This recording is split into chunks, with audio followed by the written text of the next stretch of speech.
Pernahkah kamu bertanya, apa saja yang dilakukan seseorang di detik-detik terakhir hidupnya?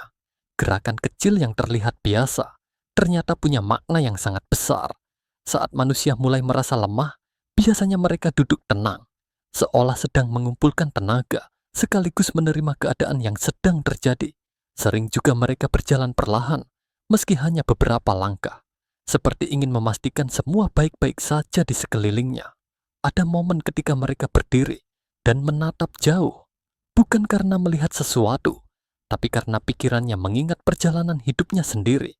Ketika ajal semakin dekat, kadang mereka terlihat seperti menatap tubuhnya sendiri, menyadari bahwa hidup ternyata singkat, dan semuanya bisa berubah dalam hitungan detik.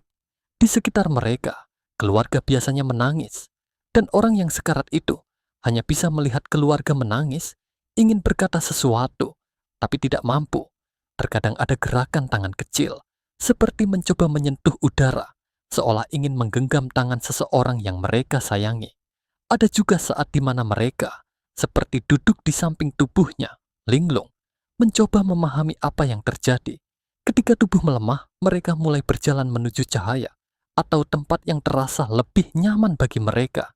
Dalam dunia medis, ini biasa dianggap halusinasi, tapi dalam sudut pandang spiritual, ini bagian dari perjalanan roh.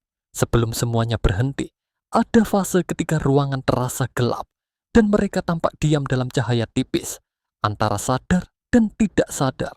Lalu, ada gerakan menunduk pelan, menundukkan kepala, tanda mereka mulai pasrah. Kadang terlihat helaan napas panjang, seperti melepaskan beban yang mereka pendam selama hidup. Ada juga yang menutup mata perlahan, bukan karena tidur, tapi karena sudah tidak kuat lagi membuka mata. Ada yang menyentuh dadanya sendiri, mencoba meredakan rasa sesak atau ketidaknyamanan.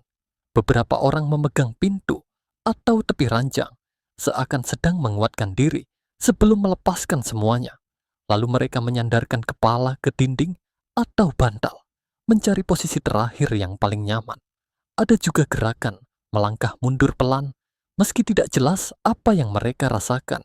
Sebagian orang duduk memeluk lutut, mencoba menenangkan diri dari rasa takut. Ada juga yang memegang kursi atau benda kosong, mengaitkan diri pada sesuatu yang familiar.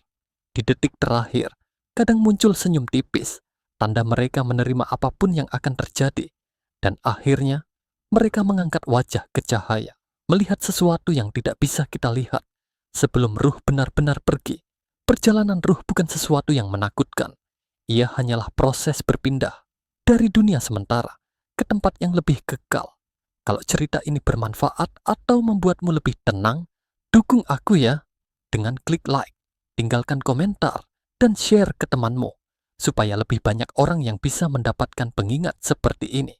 Terima kasih sudah menonton.